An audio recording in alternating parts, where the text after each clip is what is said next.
અનંત વિજ્ઞાન મતીત દોષં અબાધ્ય સિદ્ધાંતમમર્ત્ય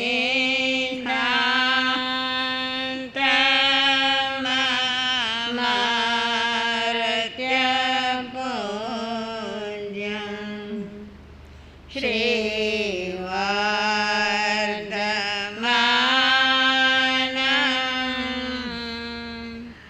જેન માપ્તમોક્ષં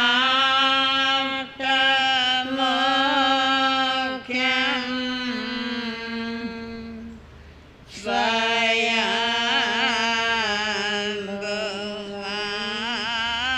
સ્તોતુમહં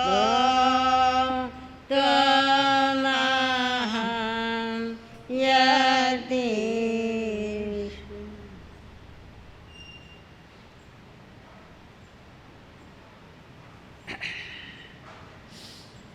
વિતરાગ પરમાત્મા અનંત જ્ઞાન દર્શની પ્રભુવીર જગતના ભવજીઓ સમક્ષ અમૃતમય વાણીનો પ્રવાહ આવતા ભવ્યાત્માઓને મોક્ષનો માર્ગ બતાવી ગયા છે. ભવ્યાત્માઓને બતાવે છે જેનામાં મોક્ષ જવાની યોગ્યતા છે. એ યોગ્ય જીવ જ પ્રભુની વાણી ઝીલી શકે છે. અને એમ કહેવાય છે કે તીર્થંકર પરમાત્માના સંવસરણમાં બહુધા ભવ્ય જીવો જ હોય છે. તમે સાંભળ્યું હશે કે તીર્થંકર પરમાત્મા જેટલા વર્ષો સુધી દેશના આપે એ પ્રત્યેક દેશના વખતે કોઈને કોઈ જીવ દીક્ષિત થાય જ. એ સમોસરણમાં દેશના સાંભળીને જ એના કર્મોનો ક્ષયોપશમ થાય અને સમોસરણમાં જ ઊભો થઈ જાય, પ્રભુ મને મુનિના વ્રત આપો. અને પ્રભુ એ જીવની યોગ્યતા જોઈ એને ત્યાં ને ત્યાં મુનિવ્રત આપી દે. આ પ્રભુની વાણીનો પ્રભાવ છે, સાથે સાથે એ જીવની યોગ્યતા છે. એ યોગ્ય થયો હોય એ યોગ્યતા શેની કે અંતરની. યોગ્યતા બહારમાં નથી ઘડાતી, યોગ્યતા અંદરમાં ઘડાય છે. પણ એને પ્રભુનું પ્રવચન કેવું લાગે એ વિચારો. અહીં સાધુ સંતો પધારે, એના પ્રવચનો તમે સાંભળો, તમને ગમે, આદર ઉપજે, માન ઉપજે, એમાંથી કંઈક ગ્રહણ પણ કરો અને જીવનમાં ઉતારવાની કોશિશ પણ કરો. એક સામાન્ય સાધુ સંતના પ્રવચનમાં જો આવો ભાવ આવતો હોય તો તીર્થંકરની વાણી વખતે શું હોય? શાસ્ત્રમાં વારંવાર બતાવેલું છે, માત્ર ગૌતમ જ નહીં પણ જે યોગ્ય જીવોએ પ્રભુના પ્રવચનો સાંભળ્યા છે, દેશના સાંભળી છે, એ અંતરથી પુકારી ઉઠે છે, તમેવ સચ્ચમ તમેવ સચ્ચમ જમ જીણે હિંગ પદેયમ. જેને ઈશ્વર દ્વારા જે કંઈ પ્રરૂપવામાં આવ્યું એ જ સાચું છે. જો આ એક બહુ મહત્ત્વની વાત છે, એ જ સાચું છે. એનો અર્થ એ થયો કે મારા પ્રભુ સર્વજ્ઞ છે. એમના જ્ઞાનમાં જે ચીજ આવે છે એ જ એ કહે છે. જ્ઞાનમાં નહીં આવેલું કહેતા નથી. આ એક મહત્વપૂર્ણ મુદ્દો છે. જ્યારે ગૌતમે પ્રભુને પ્રશ્ન પૂછ્યો કે પ્રભુ, આ જીવ સર્વપ્રથમ ક્યારે ઉત્પન્ન થયો? આપણા સૌના શરીરમાં જીવ છે, આત્મા છે, તો આપણે કહીએ છીએ અનાદિનો. આની પહેલાં ભવ હતો, એની પહેલાં હતો, એની પહેલાં હતો, એમ ભૂતકાળના અનેક અનેક ભવો હતા. પણ ગૌતમે પ્રશ્ન પૂછ્યો કે પ્રભુ સર્વપ્રથમ એ ઉત્પન્ન ક્યારે થયો? પ્રભુએ જવાબ આપ્યો છે ગોયમાં, સર્વપ્રથમ ક્યારે ઉત્પન્ન થયો એ મારા જ્ઞાનમાં આવતું નથી. જુઓ, આ વિશેષતા જુઓ. તીર્થંકર પરમાત્મા સર્વજ્ઞ વિતરાગની આ વાત છે. રાગ અને દ્વેષનો એક કણ પણ જેમનામાં નથી એવા વિતરાગ પરમાત્મા કહી રહ્યા છે કે એ મારા જ્ઞાનમાં આવતું નથી. આપણને કોઈ કાંઈક પૂછે, આપણી એક ઇમ્પ્રેશન હોય કે આ તો બહુ જ્ઞાની છે, બહુ વિદ્વાન છે, બહુ જાણે છે, અને આપણને કોઈ પ્રશ્ન પૂછવા આવે તો ક્યારેક એવું બને કે આપણે ન પણ જાણતા હોઈએ.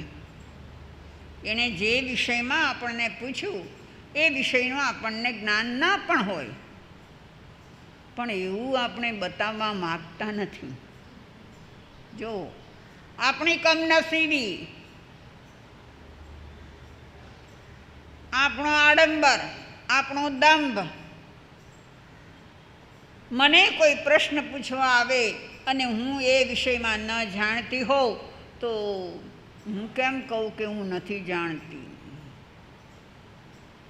એટલે અગડમ બગડમ કાંઈ પણ સમજાવી દઈએ. નહીં, આ મારા પ્રભુનું શાસન છે.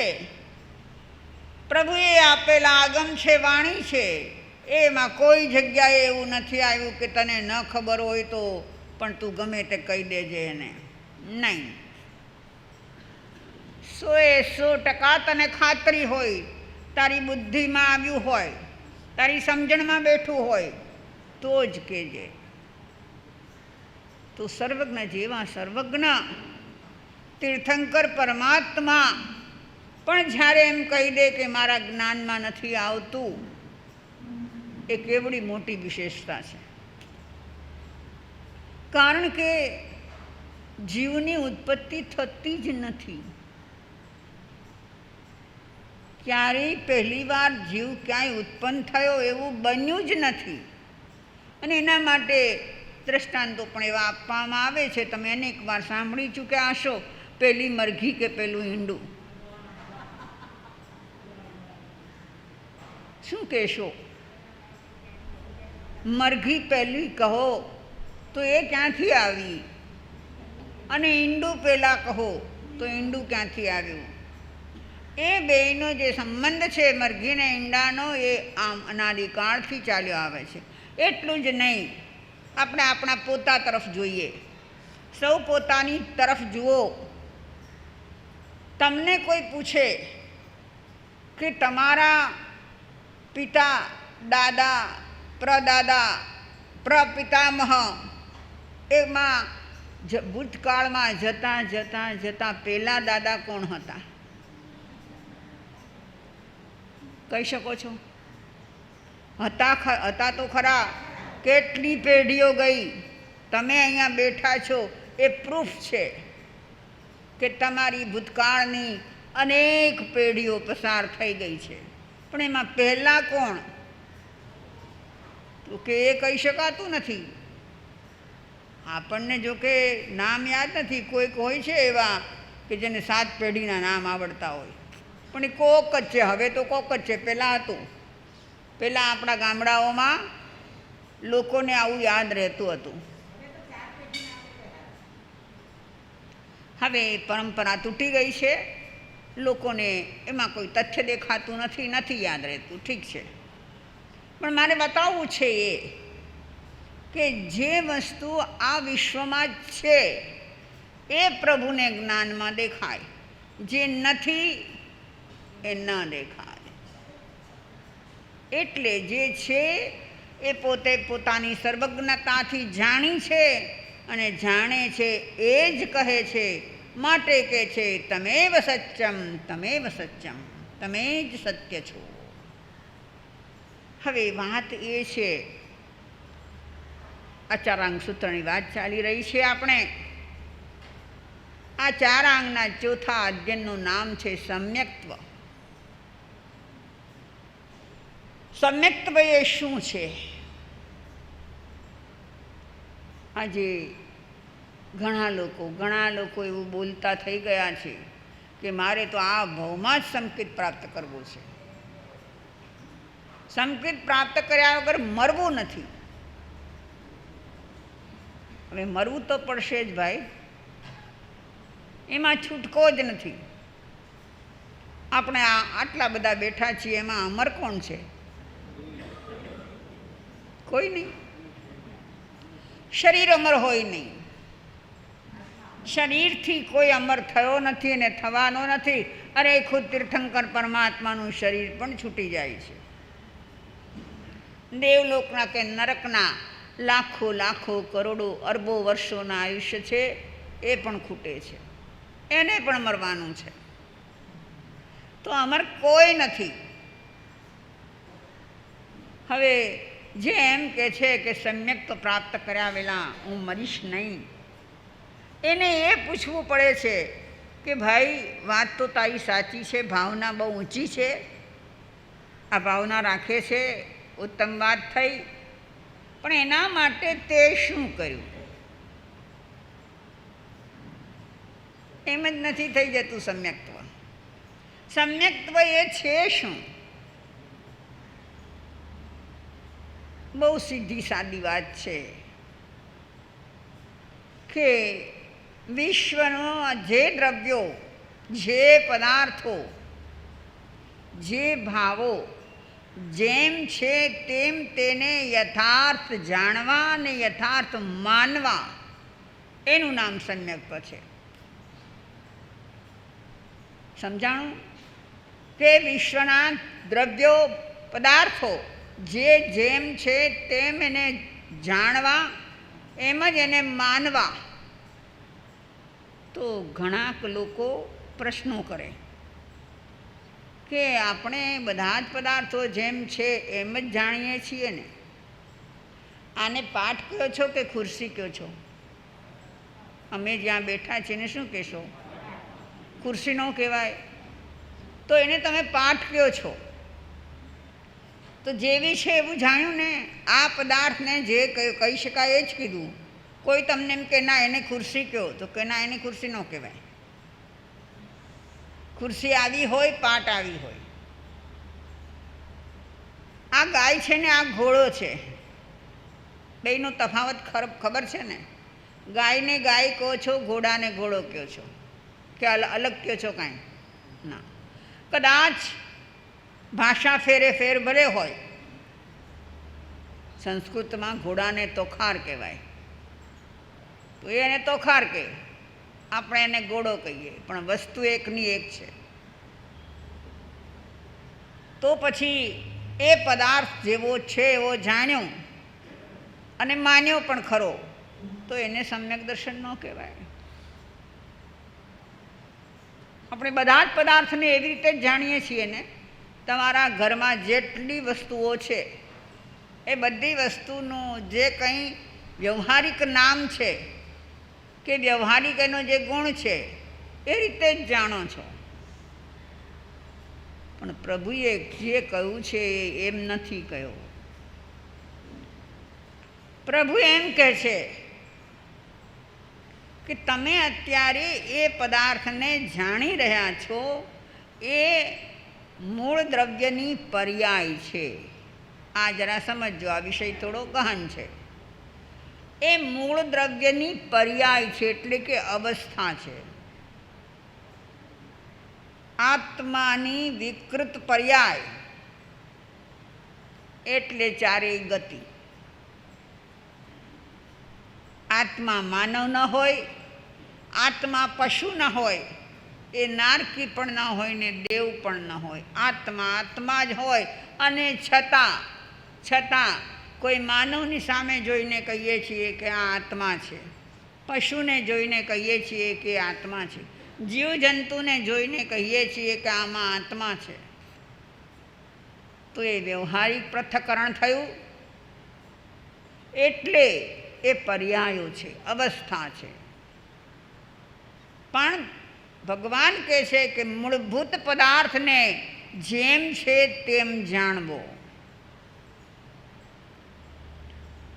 મૂળભૂત પદાર્થ શું હોઈ શકે? આ વિશ્વની અંદર એક સૂક્ષ્મ વાત કરું, આ વિશ્વની અંદર મૂળભૂત પદાર્થો કેટલા?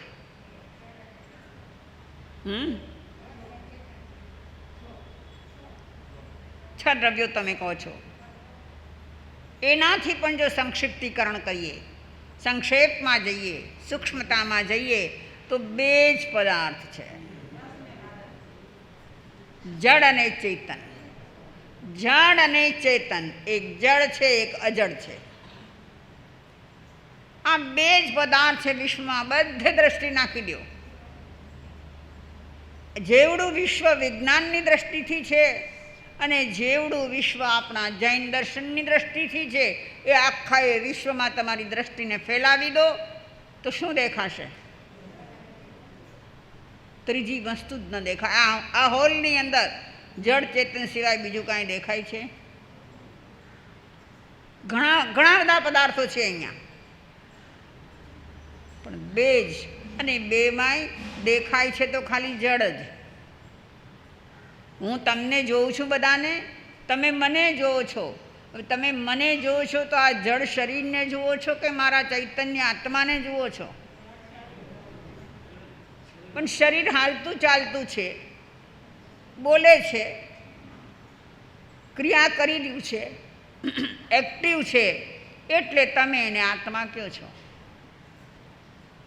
એક્ટિવ છે માટે આત્મા છે. એક્ટિવ ન હોય ને એમને એમ પડ્યું હોય તો શબ કહેશો એને. કેવું છે કે તરત જ એનું ઓળખાણ બદલાઈ જાય છે ભાઈ. આપણે થોડી વાર પહેલાં એને ફલાણા ભાઈ કહેતા હતા અને આ ચાલ્યો ગયો તો શબ કહેશું એને. ઓળખાણ જ બદલાઈ ગઈ. તો કહેવાનું એ છે કે વિશ્વની અંદર બે જ પદાર્થો, જડ અને ચેતન. એમાં દેખાય તેવું જડ. આપણે બધા બેઠા છીએ, જડ છો કે ચેતન છો? ચેતન છો ને? ચેતન છીએ એટલે તો અહીં બેઠા છીએ. પણ છતાં દેખાય છે આ શરીર જે જડ છે એ જ દેખાય છે. તો આ જડ ચેતનનો જે ભેદ છે એ ભેદને યથાર્થ રીતે જાણી લેવો. અને એટલું જાણ્યા પછી એનું જે સમયે સમયે એનામાં જે પરિવર્તન થઈ રહ્યું છે, દર્શનિક ભાષામાં કહું તો જે પર્યાયો પલટાઈ રહી છે, જે અવસ્થાંતર થઈ રહ્યું છે, એને જાણો.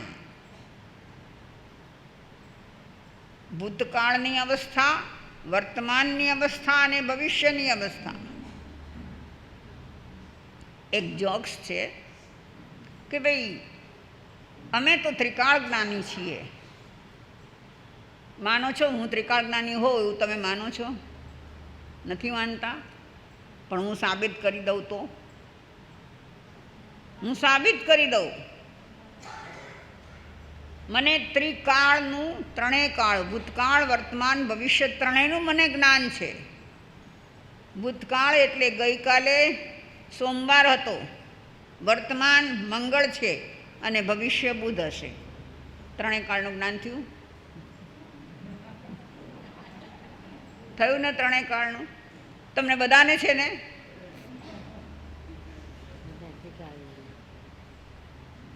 એ તો સામાન્ય એક હસવાની વાત થઈ, પણ કોઈ પણ પદાર્થની ત્રૈકાલિક પર્યાયોને જાણવી, જાણ્યા પછી એમાં શ્રદ્ધા મૂકવી કે એમ જ હોય, જાણ્યા પછી જેને યથાર્થ શ્રદ્ધા થાય છે એના કશાયો એની મેળે દુબળા પડી જાય છે. સમ્યક તો પ્રાપ્ત કરવું છે ને. સાંભળ્યું છે, લોકો બધા બહુ વાતો કરે છે એટલે અમને પણ મન તો થાય છે.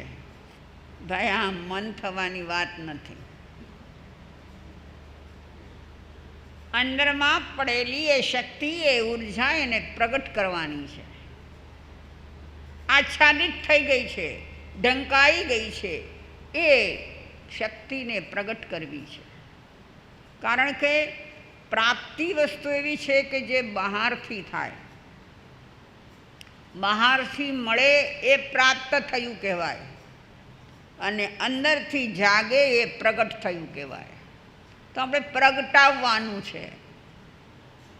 આ ચારાંગ સૂત્રનું ચતુર્થ અધ્યયન સમ્યક્ત્વ વિશે છે. એ સમ્યક્ત્વ એમ કહે છે કે પહેલાં તારો મોહ મરે, મોહ મરે તો તને સાચા ખોટાનું ભાન થશે, સત્ય સત્યનું ભાન થશે, જે જેમ છે તેનું ભાન થશે. એ ભાન થશે પછી સમ્યક દર્શન પ્રગટ થશે. લોકો ઘણી ઊંધી રવેડીએ ચડેલા છે. અમુક લોકોની માન્યતા તો એવી છે કે અમુક ગ્રુપમાં ભળી જઈએ તો સમ્યક દર્શન થઈ જાય. ન થાય. શાયદ મારો એક અનુભવ મેં તમને કહ્યો છે કે નહીં. અમે ઘણા વર્ષો સાઉથમાં રહ્યા. અમારા એક પૂર્વ પરિચિત શ્રાવક સાઉથમાં દર્શન કરવા આવ્યા. બહુ મોટા ગજાનો માણસ. મને કે માં સતીજી હવે દેશમાં ક્યારે આવો છો? મેં કીધું ભાઈ અહીંયા બેઠા છીએ અમે સાઉથમાં. ક્યાં સાઉથ ને ક્યાં તમારો દેશ? હમણાં પહોંચવું તો કંઈ લાગતું નથી અમને. પણ મેં કીધું તમે શા માટે કહો છો? તો કે નહીં પધારો, હવે બહુ વર્ષો થઈ ગયા અહીંયા, અમને બી તમારો લાભ લેવો છે, પધારો. કીધું જોઈએ છીએ, હવે જ્યારે અહીંથી નીકળાય ત્યારે જોશું. નહીં માં સતીજી, હું તમને છાતી ઠોકીને કહું છું. માણસોમાં આવું બધું પણ હોય છે. એવો ખરેખર છાતી ઠોકતો નથી હોતો, પણ કહે છે ખરો. હું તમને છાતી ઠોકીને કહું છું કે અમે જેને માનીએ છીએ, અમે જ્યાં જઈએ છીએ ત્યાં જો તમે આવો તો તમને સમ્યક દર્શન થાય ને થાય. મેં કીધું વાહ, બહુ સરસ વાત છે આ. મેં કીધું ગમ્યું મને તો. આપણે જોઈએ છીએ એ જ મોક્ષ માર્ગનું પહેલું પગથિયું સમ્યક દર્શન છે. તો અમને સમ્યક દર્શન જોઈએ જ છે. તો જો ત્યાં આવવાથી થતું હોય તો વાત તો બહુ સારી છે. તો માં સતી પધારો. મેં કીધું ભાઈ એક વાત મારી હું તમને કહી દઉં કે મારી માન્યતામાં આ વાત નથી કે ક્યાંક જઈએ તો સમ્યક દર્શન થઈ જાય. એ માન્યતામાં અમે નથી. જ્યારે અમારા મોહનીનો ઉપશમ ક્ષય થશે, અને હા એમાં કોઈક જીવ નિમિત્ત પણ બને, કોઈ મહાપુરુષ અથવા કોઈ અન્ય જીવ પણ એમાં નિમિત્ત પણ બને, એ શક્ય છે. પણ અહીંયા જઈએ એટલે થઈ જ જાય એવી વાત હું માનતી નથી. તો કે નહીં માં સતી તમે વિચારો થોડું, સમજો? મેં કીધું અચ્છા. હું તમને પૂછું છું, તમે કેટલા વર્ષથી ત્યાં જાઓ છો? તો કે લગભગ 10 વર્ષ થવા આવ્યા મને. અહીંયા આપણા સંઘમાં મોવડી હતા એ. મેં કીધું તમને થઈ ગયું સમ્યક દર્શન?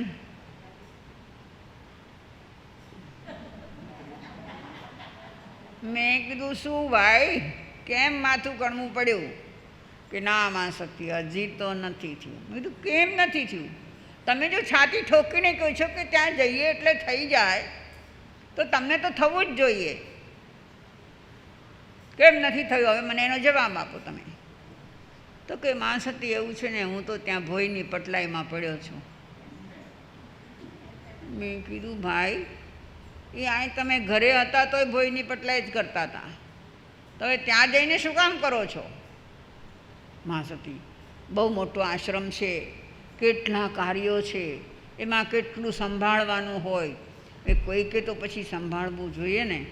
મેં તો પછી તમને થઈ રહ્યું સમ્યક દર્શન. બિચારા બોલતા બંધ થઈ ગયા. મારું કહેવાનું એ છે કે આપણી ગલત માન્યતાઓ જે છે એ માન્યતામાંથી બહાર નીકળીએ. જરૂર કોઈને કોઈનું નિમિત્ત આવે છે એની ના નથી, પણ અમુક વ્યક્તિનું જ આવે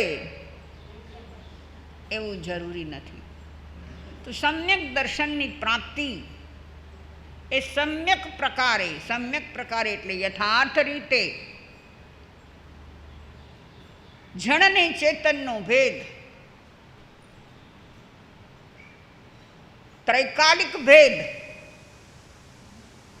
જળ જળ રૂપે પરિણમે છે, ચેતન ચેતન રૂપે પરિણમે છે.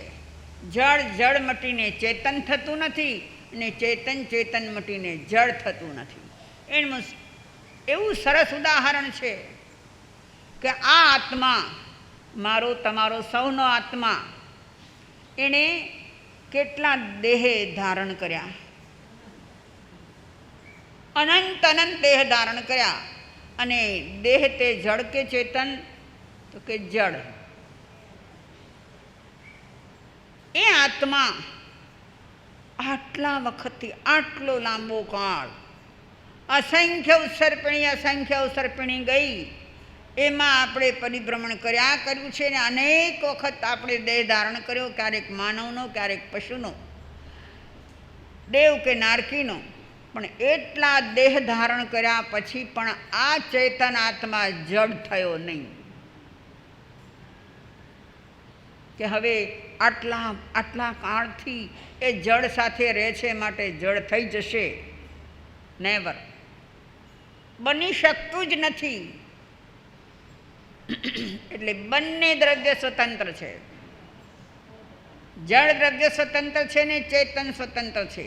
અત્યારે આ દેહમાં જે ચેતન છે એ ચેતન આત્મા અસંખ્ય પ્રદેશી છે, અને દેહના એકે એક રૂવાડામાં એ વ્યાપેલો છે. એટલે આપણને બે એક દેખાય છે. એના માટે રૂપકો આપેલા છે શાસ્ત્રોમાં.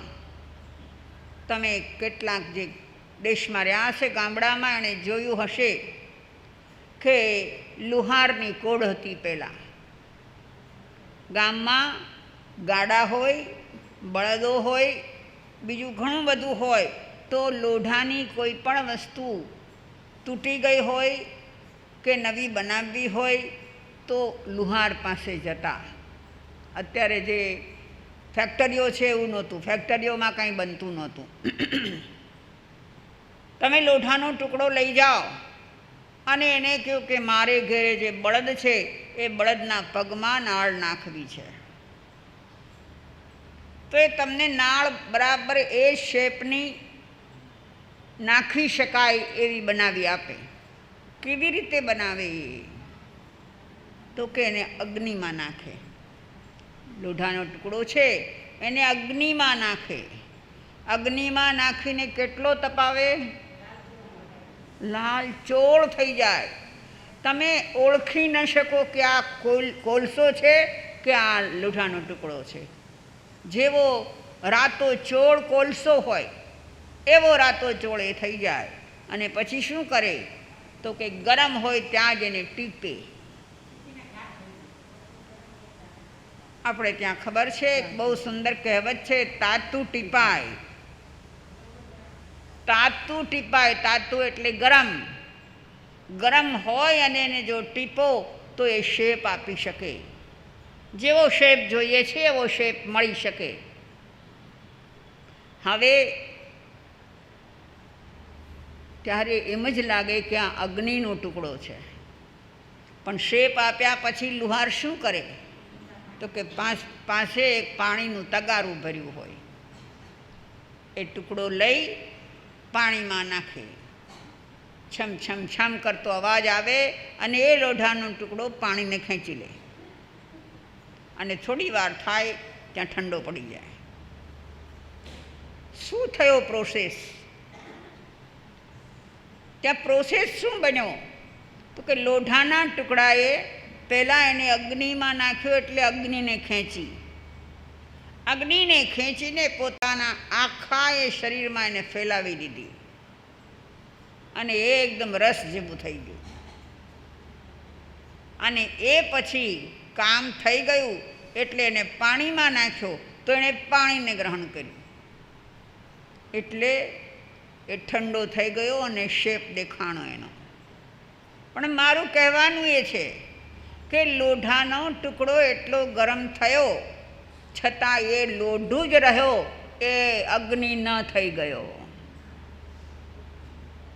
ક્યાં ન હોય? અવડા ટુકડાની અંદર જ્યારે એને ગરમ કર્યો ત્યારે એના કયા કણમાં અગ્નિ ન હોય કે એક કણમાં અગ્નિ પ્રસરી ગઈ હોય. કેટલી પ્રસરી ગઈ હોય કે એને તમે હાથમાં પકડવા તો જાઓ ન પકડાય, અગ્નિથી દાઝી મરીએ. તો એના એક એક કણની અંદર પ્રસરેલી એ અગ્નિ પાણીમાં નાખો, અરે ન નાખો ને તો પણ ઠરી જાય, તો પણ અગ્નિ એમાંથી નીકળી જાય. તો એવા એક મેક થઈ ગયા હતા. લોઢું અને અગ્નિ એક મેક થઈ ગયા હતા, છતાં છૂટા પડી જાય છે. અગ્નિ તો નથી લોઢું બનતી કે લોઢું નથી અગ્નિ બનતું. આ જ રીત આત્મા અને જડ પદાર્થની છે. આ જડ શરીરમાં અંદર બેઠો છે, અંદરના એક એક પ્રદેશમાં એ વ્યાપી રહ્યો છે. ક્યાં ન હોય આત્મા? વધેલા નખ અને વધેલા વાળ. બેનો વાળ કપાવો છો ને? એક જમાનો એવો હતો કે સૌભાગ્યવતી સ્ત્રીને વાળ પર કાતર મુકાય નહીં, હતો ને જમાનો ને. હવે કાતર સિવાય બીજું કાંઈ મુકાય નહીં. તો એ વાળ કાપે છે ત્યારે દુઃખ થાય છે તમને, પીડા થાય છે ને. અમારો લોચ થાય તો પીડા થાય. કેમ? કે વધેલા વાળમાં આત્મપ્રદેશ નથી, પણ જે વાળ મૂળ સાથે જોડાયેલા છે ત્યાં આત્મપ્રદેશ છે. અંદર હોય છે વાળ, ખેંચીને કાઢવા પડે છે. તો એમાં છે ચેતન જોડાયેલું છે.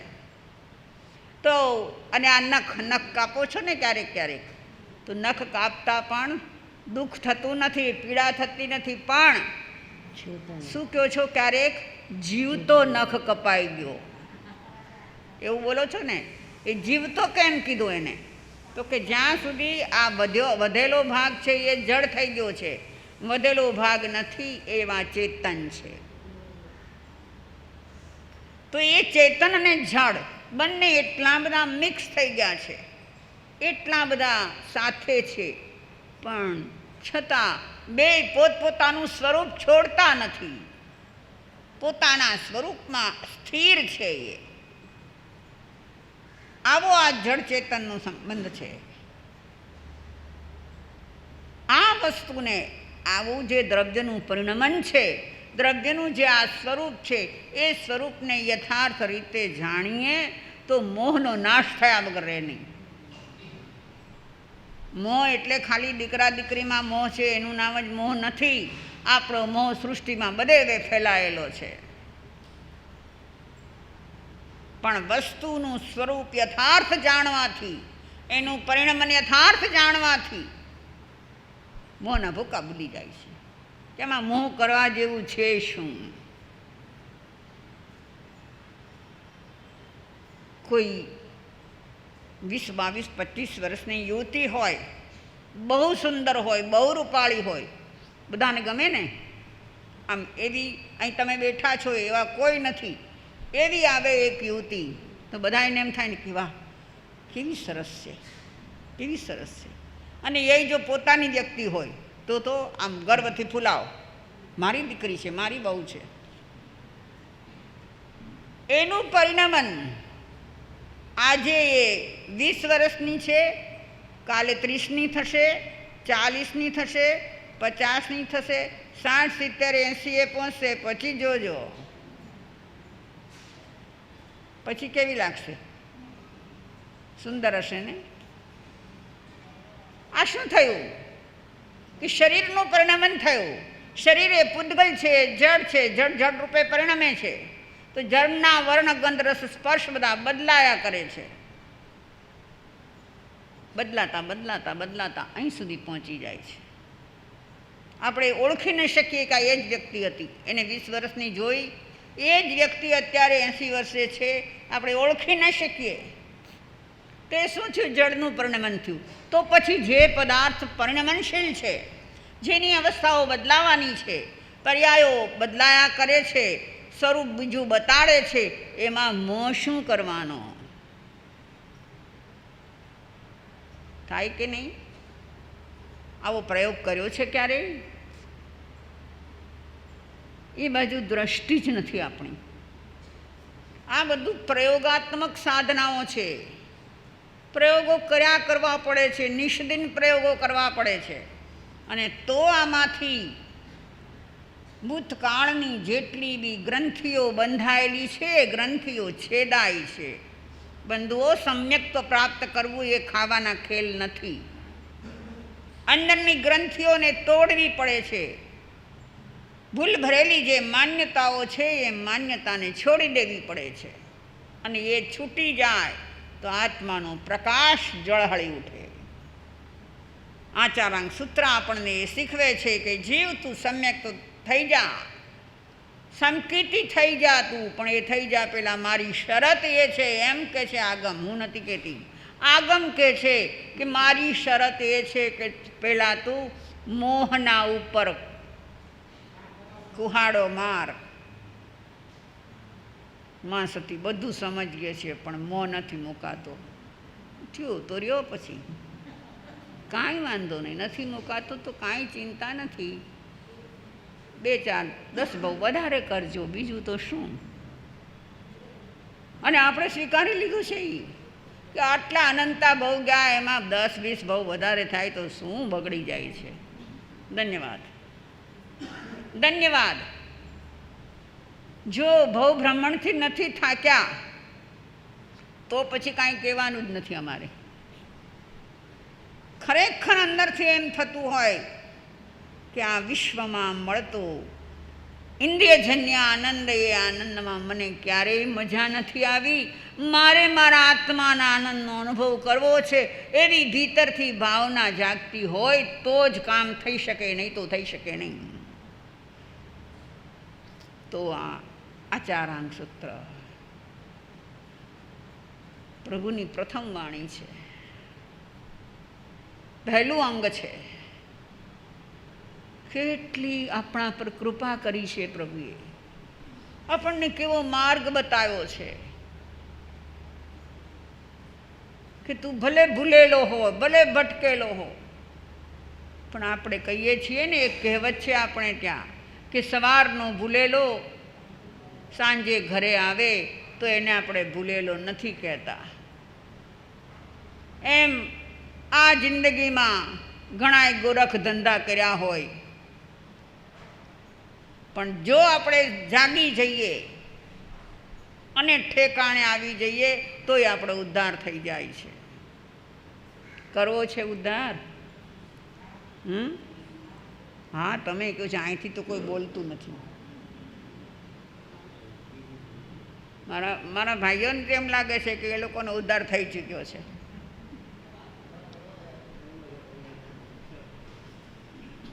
નહીં બંધુઓ, અંદરમાં જ્યાં સુધી આ બધું ભર્યું છે ત્યાં સુધી ખોટા માર્ગે છો. ત્યાંથી પાછા વળો. આપણે ત્યાં સામાયિક અને પ્રતિક્રમણમાં કેટલી વાર આચાર્ય ભગવંતોએ શબ્દ મૂક્યો છે, પડીકમામી મૂક્યો છે ને. પડીકમામી એટલે શું? પડીકમામી શબ્દનો અર્થ થાય છે હું પાછો ફરું છું. પાછું ફરવાનું ક્યારે હોય? બે કારણ હોય. કાં તો જે કામ કરવા ગયા છો એ કામ થઈ ગયું તો હવે ત્યાંથી પાછા ફરો છો, કાં તમે કોઈ જગ્યાએ જઈ રહ્યા છો ને ભૂલા પડ્યા છો તો પાછું ફરવાનું છે. બરાબર છે? તો લાગે છે જિંદગીમાં ભૂલા પડ્યા હોય એવું,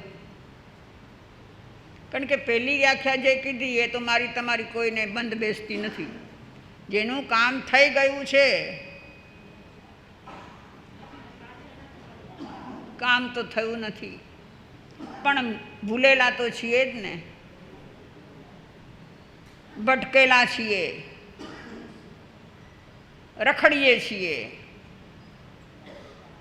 તમે રસ્તા ઉપર ક્યારેક કોઈ એવી વ્યક્તિને જુઓ કે આમ તેમ રજળપાટ કરતો હોય તો એ વ્યક્તિ માટે તમારા મનમાં માન કેટલું થાય?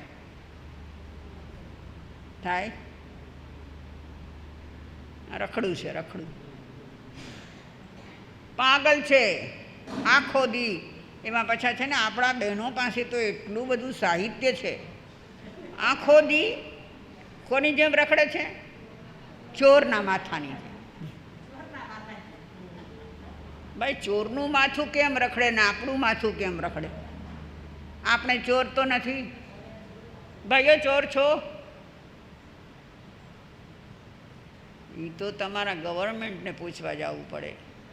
ચોર છો કે નહીં ત્યાં પૂછવા જવું પડે. ચોરના માથાની જેમ રખડે છે.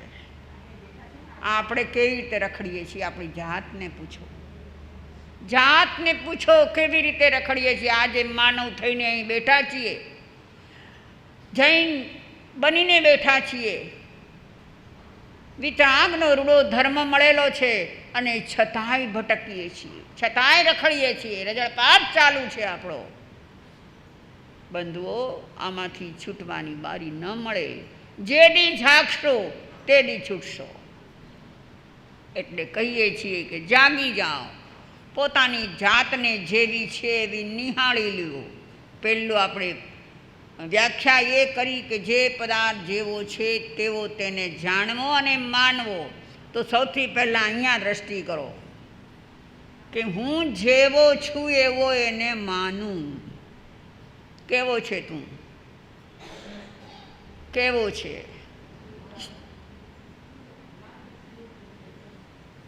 શાસ્ત્રમાં તો આત્મા વિશે તો બહુ સરસ સરસ વ્યાખ્યાઓ આપેલી જ છે, પણ આપણી અનુભૂતિ શું બોલે છે?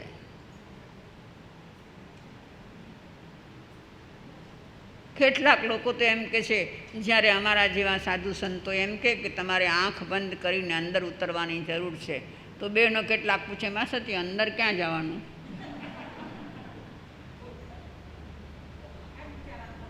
અંદર ક્યાં જવાનું? આંખ વીંચીએ છીએ ને અંધારું દેખાય છે, તો અંદર જવું ક્યાં? ભાઈ, તારે આ શરીરને લઈને નથી જવાનું, તારા પગને લઈને અંદર નથી જવાનું, તારે ભાવથી અંદર જવાનું છે. એનો અર્થ એ થાય છે કે તું અંદર જેવો છે તેવો તને દેખા.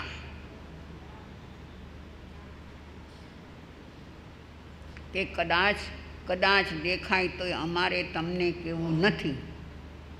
અમે તમારી પાસે ઉઘાડા પડવા માગતા નથી. બરાબર છે? જેવા છો એવા ઉઘાડા પડવું છે? ન પડાય. દંભ સેવવો પડે છે, ડોળ કરવો પડે છે, ખોટાઈ આચરવી પડે છે. બંધુઓ, જાગી જાઓ, જાગી જાઓ. જે જાગશે તે પામશે. જાગ્યા વગર નહીં પમાય. તો બસ ઉત્તરાધન સૂત્ર આચારાંગ સૂત્રનું આ ચોથું અધ્યયન સમ્યક્ત્વ આપણને આ શીખવે છે કે તારા અંતરમાં વ્યાપેલો જેટલો મોહ છે, મોહની વ્યાખ્યા બહુ ઊંડી છે, બહુ લાંબી છે. ખાલી તમને તમારા સ્વજનોનો મોહ છે એને જ મોહ નથી કહેતા, એ સિવાય પણ બીજું ઘણું બધું છે. તો એ મોહને મારવાનો પ્રયત્ન કરો. એ મોહમાંથી બહાર નીકળવા માટે એકવાર નિર્ણય કરો. નિર્ણય તો કરો કે મારે મોહને જીતવો જ છે, તો થઈ શકે છે. તો આવું આપણને શીખવે છે આચારાંગ સૂત્ર. એ આપણે શીખીએ. શીખીને આત્માનો બોધ કરી, આત્માનો સ્પર્શ કરી, આત્માનો અનુભવ કરી અને એના સહજ આનંદને પામીએ. એ જ મારી તમારી ભાવ. હું આત્મા છું. હું આત્મા છું.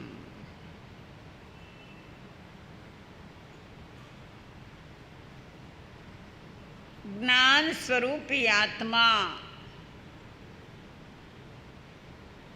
સહજાનંદ ઘન આત્મા,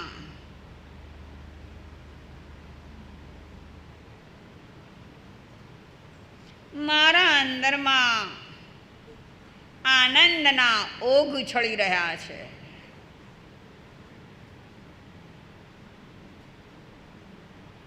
એ સહજ છે. એના માટે કોઈ પણ સાધનની જરૂર નથી. એવા સહજાનંદની પ્રાપ્તિ અર્થે મારે મારામાં ડૂબવું છે. આજ સુધી બહારમાંથી આનંદ મેળવવાની કોશિશ કરી. જ્યાં ત્યાં ગયો.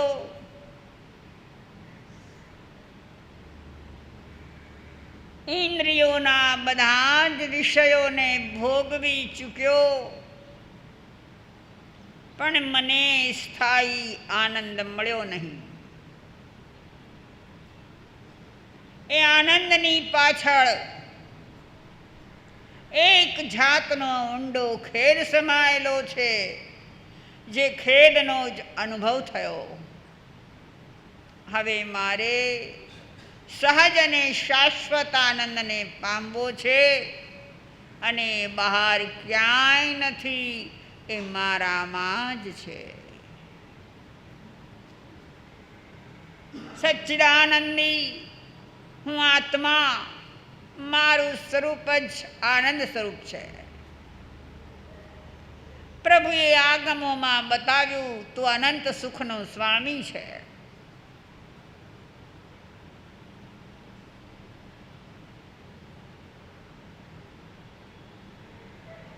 બહારમાં મળતા આનંદથી પાછો ફરું પડી કમામી. પાછો ફરું અને જ્યાં શાશ્વત સહજ આનંદ છે ત્યાં પહોંચી જાઓ.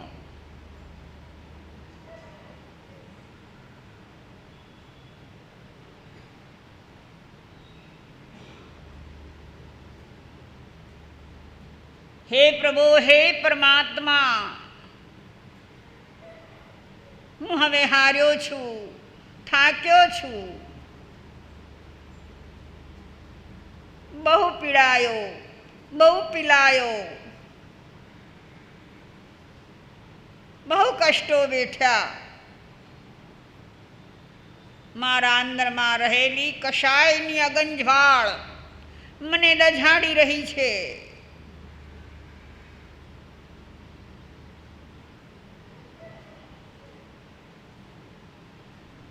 એને શીતલ કરી દો પ્રભુ, શીતલ કરી દો.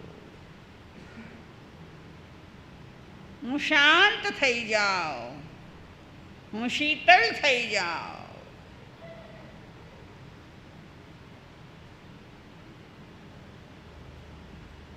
એવો માર્ગ બતાવો પ્રભુ. જેમ જેમ આત્માના સ્વરૂપને સમજતો થઈશ, યથાર્થ રૂપે ને ઓળખતો થઈશ, યથાર્થ રીતે એનું પરિણમન થાય એવો પ્રયાસ કરીશ, તો હું સહજાનંદનો ભોગતા બનીશ. એ માટે વધુ ઊંડાણથી, વધુ એકાગ્રતાથી શુદ્ધાત્માનું ચિંતન. હા, આત્મા છું. હા, આત્મા છું.